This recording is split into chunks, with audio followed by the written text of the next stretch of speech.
Welcome to your I Never Worry podcast with DB and John, where we discuss emotional intelligence with everyday people dealing with everyday situations. Good afternoon, good morning, good evening, wherever this podcast finds your ears. We hope that you are enjoying it. Let me get this background music right. It's been a long one, y'all. It's 2:30 in the morning. Oh my goodness. Hold on. No. Why is it doing that? Okay, man. I'm going to get it right one day. Sorry about the help. I got to give myself one of these because I sure am acting like you one. You big dummy. I know I'm being a big dummy. Like I said, thank you for joining us right here on your I Never Worry podcast. We have yet another great episode in store for you today. Miss TYLON-TBOOGIE sat down with us. We had a great conversation, discussed many things. She's a comic amongst many other things, but more so than that, she's just a good sister. So we really enjoyed the conversation with her. We also want to remind you to go to ineverworry.com to check out all of our goodies. And also, too, don't forget about the many things that we do here at I Never Worry Training and Consulting. If you work in a work environment that you feel emotional intelligence is lacking, well, guess what? We have the answer. At I Never Worry Training and Consulting, we work with companies all sizes, bringing in the skill set of emotional intelligence. And you know, we get a lot of positive feedback. We're out there trying to help change work environments and make life a little bit easier for people. Email us info@ineverworry.com. Tylone, is that you? Hey, this is your girl TYLON-TBOOGIE, and I am on the I Never Worry podcast. That's right. It's your I Never Worry podcast right now. Yes. Well, welcome to the I Never Worry podcast, where we talk about emotional intelligence with everyday people about everyday situations. Today, we got Miss TYLON-TBOOGIE with us today. What's going on, Tylone? Oh, man, I'm doing fantastic. I am so thankful that you took the opportunity to come out and hang with us this afternoon, because, we go back, you know what I'm saying? We, what I love about this platform is that we're having conversations with, everyday people about everyday situations. I want to ask you, what does emotional intelligence mean to you? Emotional intelligence means to me maturity, coming from the household that I had. I had two unemotionally available parents.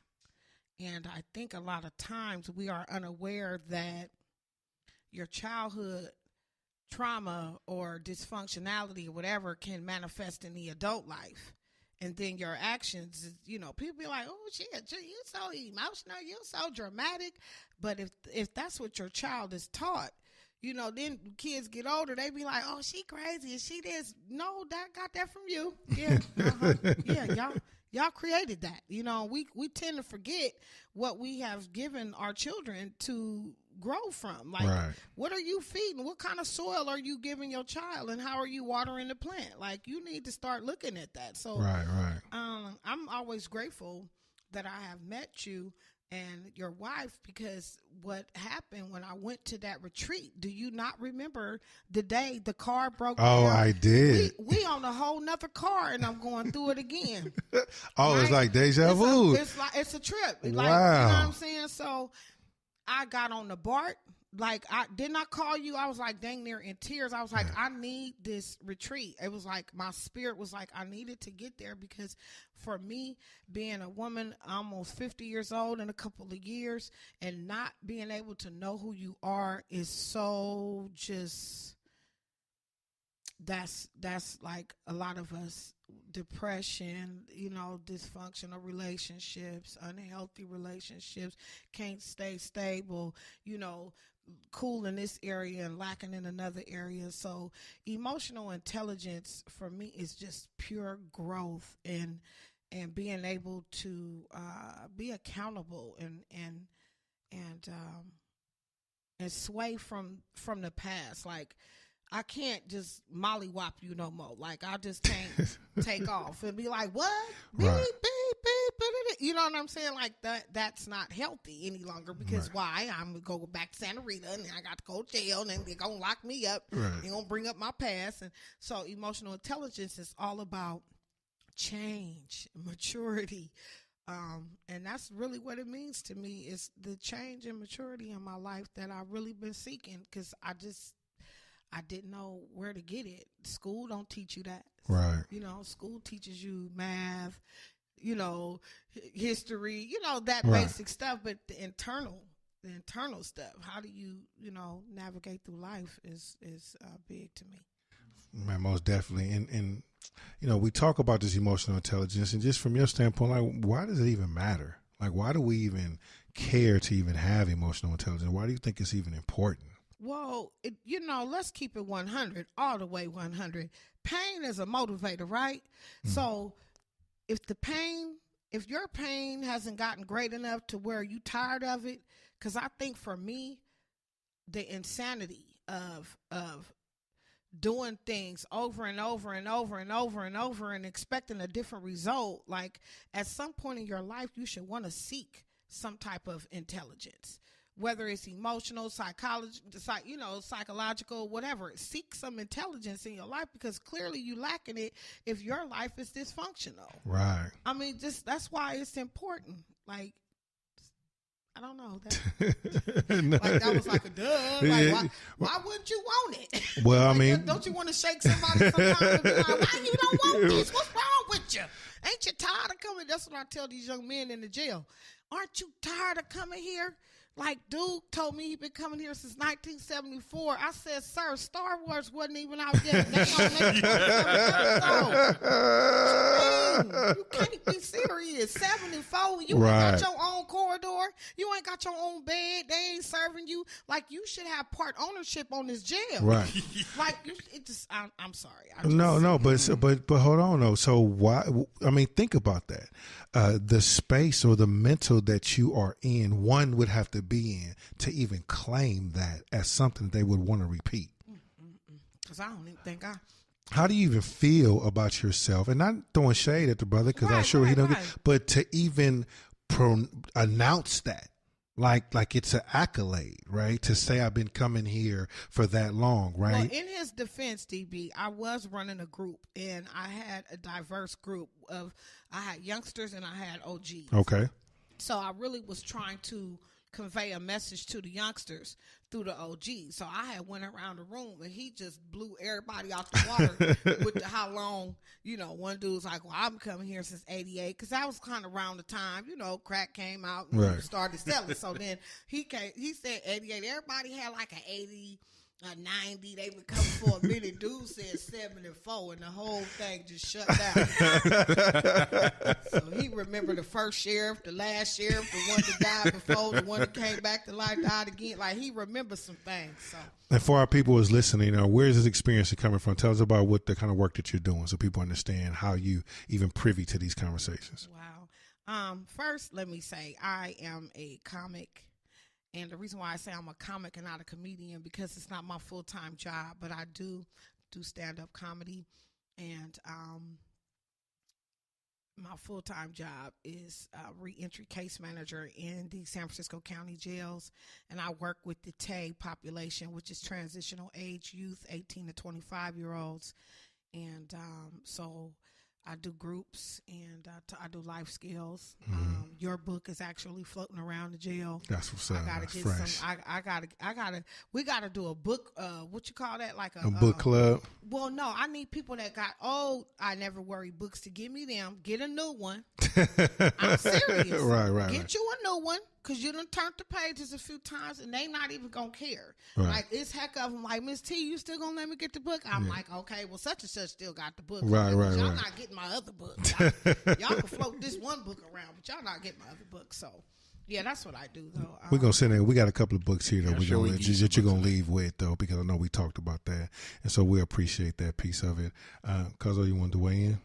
Okay, so one of our skill sets for the day is like, no matter the situation, never let emotions overpower your intelligence. The last time I seen you, you were telling me, well, every time I see you, right? You're telling me about these situations where you just are challenged with your emotional intelligence, and lately it's been with your transportation, with the car or whatever. So tell me a little bit about, you can even talk about the Pep Boy one, or even today. You came in today with this look on your face like we're still struggling with that. So if you don't mind sharing with us, like, how is emotional intelligence playing a part right now in this moment? Right now in this moment, I think deep breathing is always a great thing.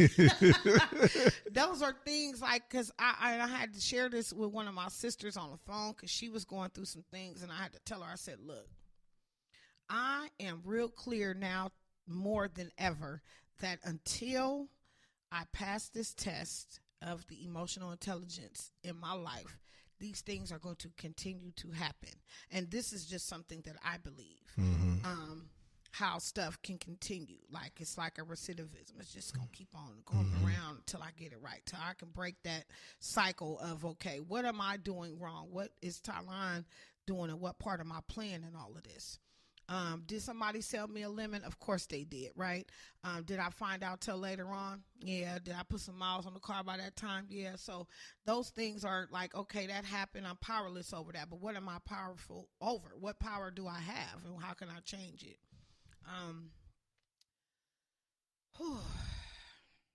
Chevy. Shout out to Chevy. If you let's stay in the Bay Area and you got a Chevy, you can't even go to FH Daily. They're going to tell you you're going to have to wait 10 days before they even look at your car. And if anybody drives a Chevy, know that I'm telling the truth. And so my little warranty, right? My little warranty took me down to the Pep Boys because they wouldn't let me go to one of the OG homies that I know could have fixed it. They was like, we don't know them in words like that. I don't know what's the language thing on there, so I want to stay. Yeah, thank you. I'll stay safe. So, beep, we don't know them things like that. So, I got to take it to Pep Boys. Now, first of all, I don't know why y'all got the word pep in the thing, period, because it wasn't nothing pep about nothing they did, and I'm just trying to understand why. And so now I have to do this.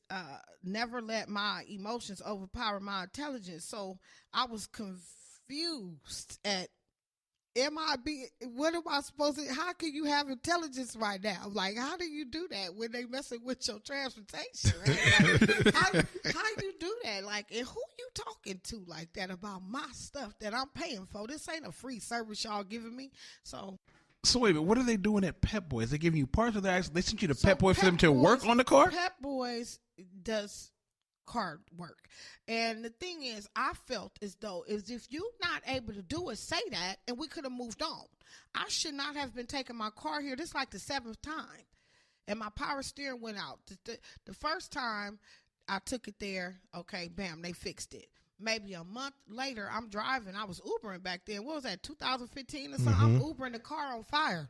Here come this African dude chasing me down the street. Pull over. Pull over. Your car is on fire. Get out of the car. Get out of the car. And so I get out the car. It's a wick. It's my car burning. It's just on fire. So now I got to go take it back. Okay, so then they fixed it, and then I had to take it back. So then some time went by, and I was like, okay, well, maybe they got it together. No, I just recently had to take it back in October again. So no matter, right? See, he got that in red. No matter the situation, never let the emotions overpower your intelligence. Okay, so, I don't know what part of the book tell you how to deal with that when your car big. I'm trying to figure it out because I want to learn, right? And I thought I was doing good, and I even called the manager. I said, "Hi, Ray. This is your best friend, Sizemore. The one whose car has been here like 17 times. Right. You know what I'm saying? Like, it got so bad they was giving me free stuff. They was like, "Oh, here, you want some water? Want some glasses? I got some pepper spray." Like, they gave me the breast cancer pepper spray. Like, don't be trying to buy me off. Because y'all know my emotional intelligence should told me to sue y'all. That's what y'all know. Right. So, but I've done good. I haven't made the news. I haven't been on Channel 2. Not no lady gone wild, you know. Right. But, and rightfully so, these are